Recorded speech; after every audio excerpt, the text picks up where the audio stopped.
श्री स्वामी समर्थ. जय जय स्वामी समर्थ. पतीच्या दीर्घायुष्यासाठी, कुटुंबाच्या प्रगती आणि समृद्धीसाठी हरतालिकेचं व्रत खूप महत्त्वाचं आहे. हरतालिकेचं व्रत हे कठीण व्रतांपैकी एक समजलं जातं. या दिवशी विवाहित महिला आपल्या पतीच्या दीर्घायुष्यासाठी पाणी आणि अन्नाशिवाय उपवास करतात. अविवाहित मुली देखील हे व्रत करत असतात. असं मानलं जातं की भगवान शिव आणि माता पार्वतीच्या कृपेने अविवाहित मुलींना देखील योग्य वर मिळतो. अविवाहित मुली चांगला वर मिळावा म्हणून या दिवशी उपवास करतात.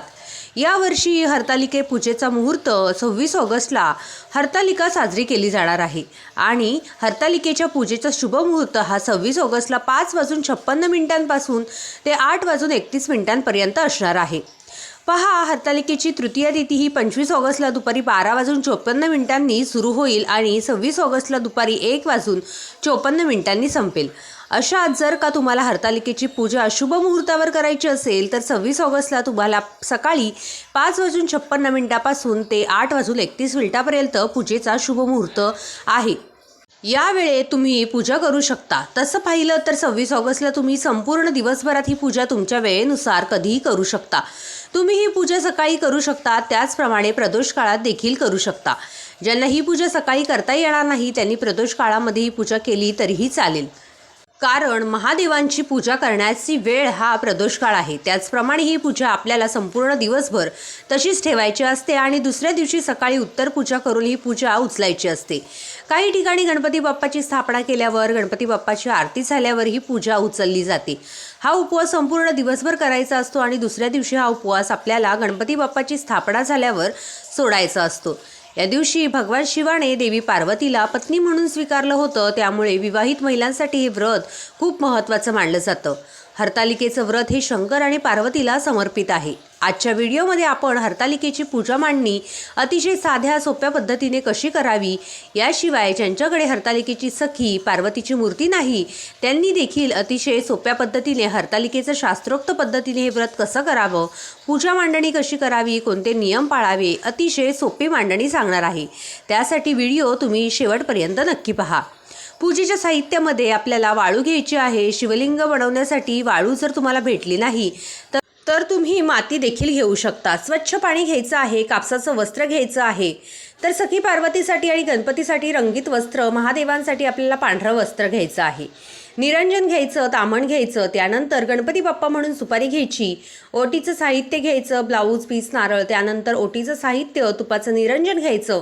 पत्रीमध्ये 16 पत्री घेतल्या जातात. त्यामध्ये तुम्ही बेलपत्र, दुर्वा, आघाडा, आंब्याची पानं व इतर झाडांच्या, फुलांच्या, फळांच्या झाडांच्या पत्री घेऊ शकता.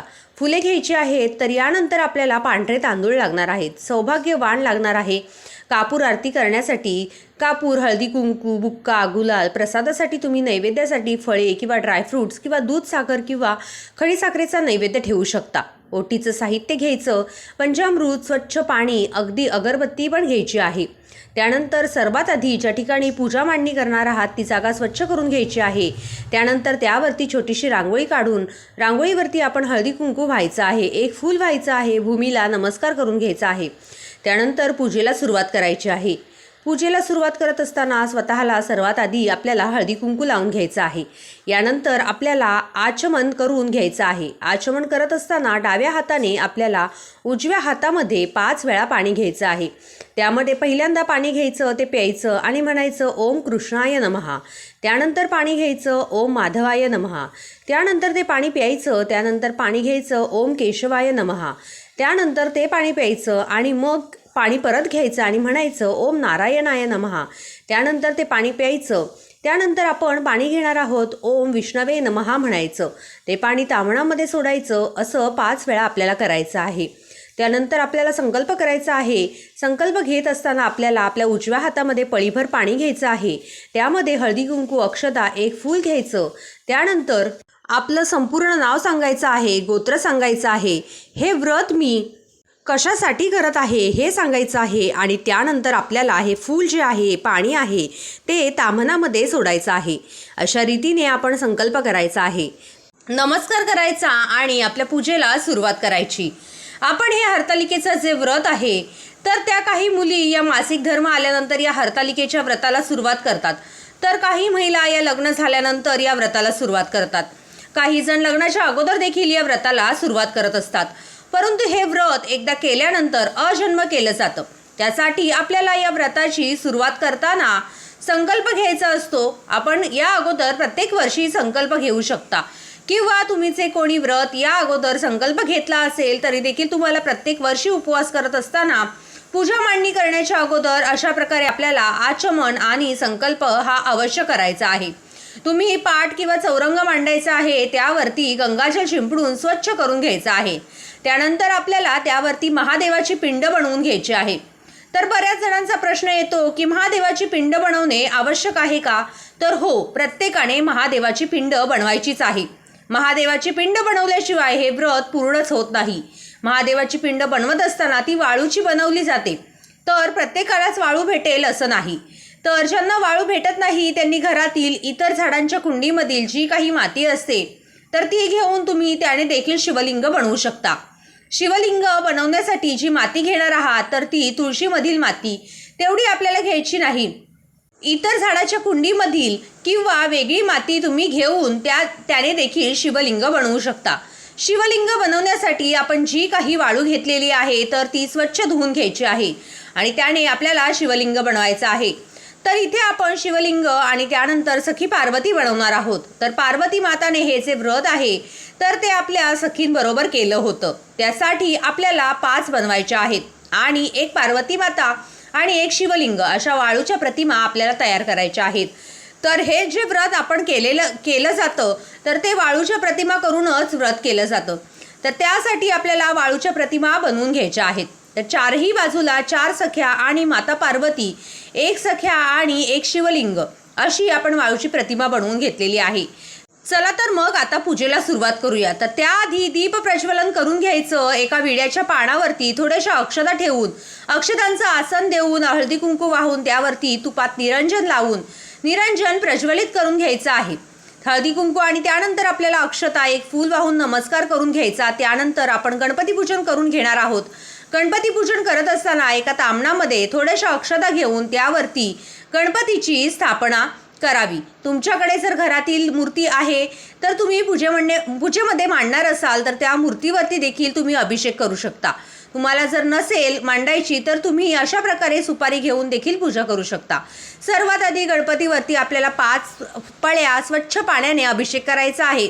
त्यानंतर 5 पळ्या पंचामृताने अभिषेक करायचा आहे आणि त्यानंतर पुन्हा 5 पळ्या आपल्याला स्वच्छ पाण्याने अभिषेक करून घ्यायचा आहे. तुम्हाला पंचामृताने अभिषेक करणं शक्य होत नसेल तर तुम्ही कच्च्या दुधाने सुद्धा अभिषेक करू शकता. शेवटच्या पळीमध्ये आपल्याला हळदी कुंकू, थोड्याशा अक्षता, थोड्याशा फुलांच्या पाकळ्या घालायच्या आहेत आणि त्याने आपल्याला गणपती बाप्पावरती अभिषेक करायचा आहे. गंधोदक स्नानम समर्पयामी असं मंत्र बोलायचा आहे.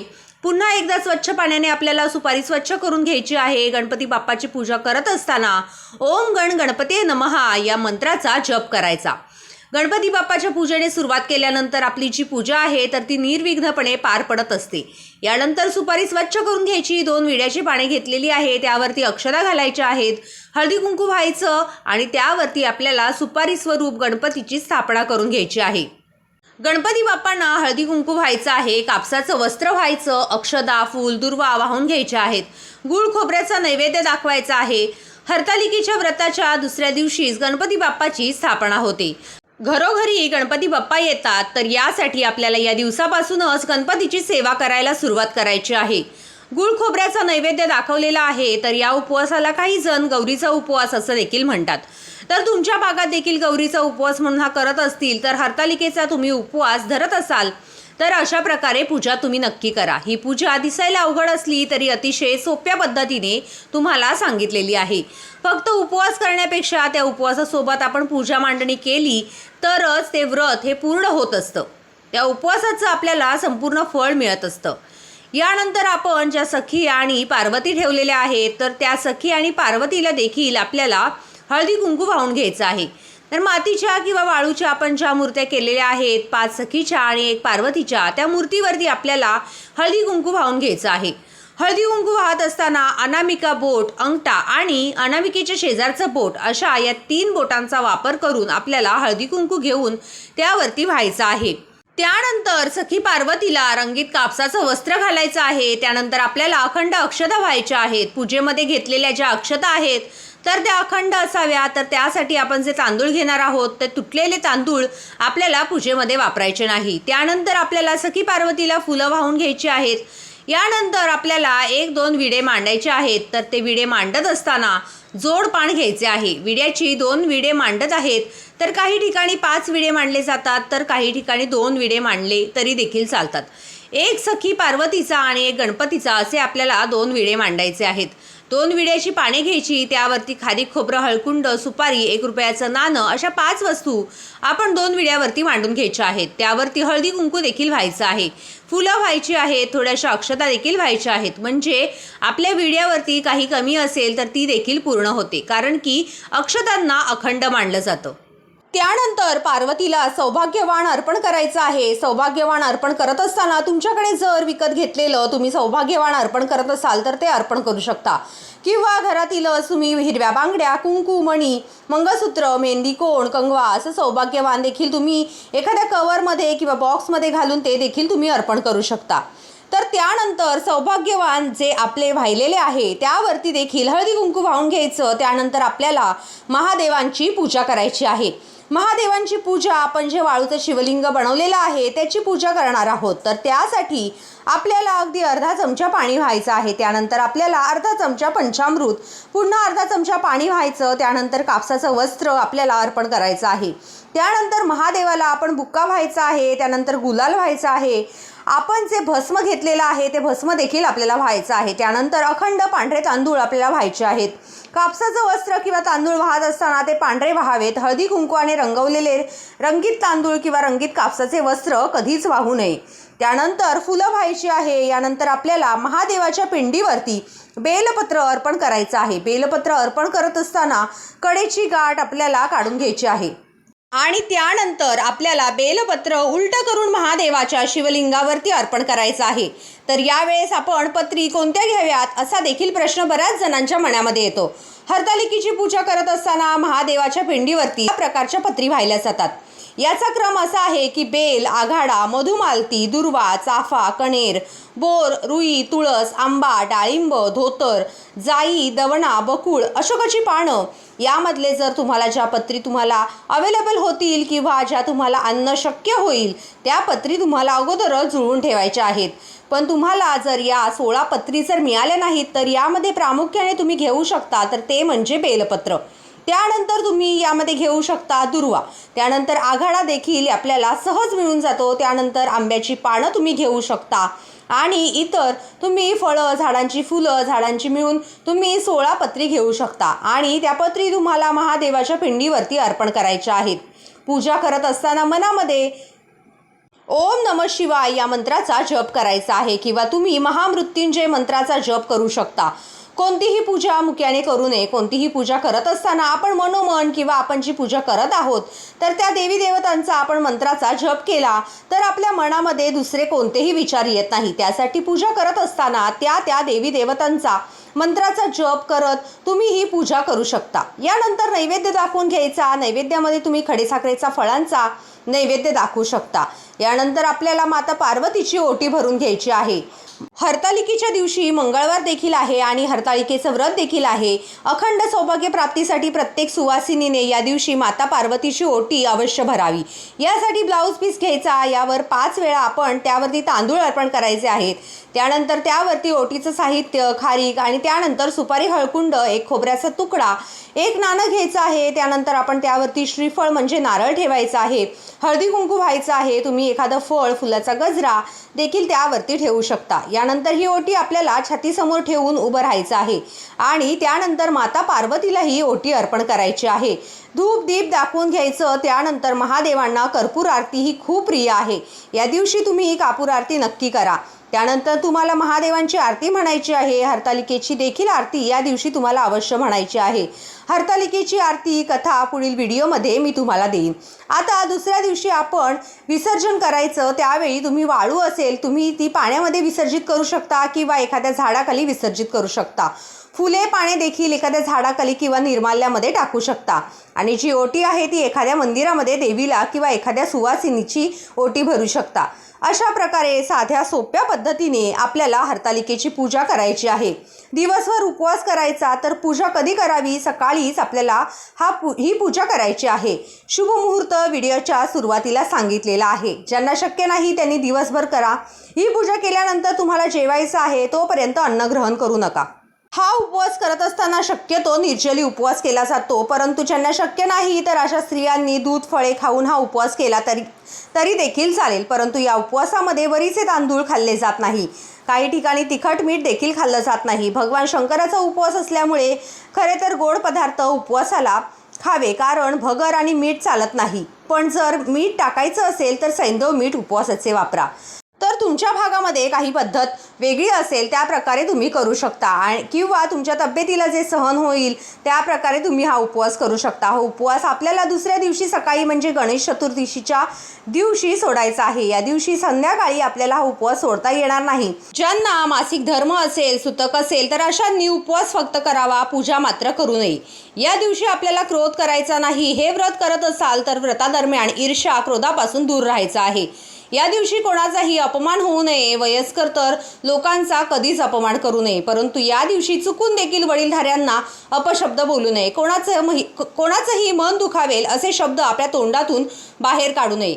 शक्य असल्यास कमीच बोलावे. या व्रतादरम्यान झोपणं देखील योग्य नाही. तर दिवसा तर आपल्याला झोपायचं नाही. काही जण रात्री देखील जागून जागरण करतात, भजन कीर्तन करतात. हे आपल्याला शक्य होत नसेल तर निदान आपल्याला दिवसात तरी झोपायचं नाही. दिवसभर नामस्मरण करायचं. हे व्रत पतीच्या दीर्घायुष्यासाठी करत असतात.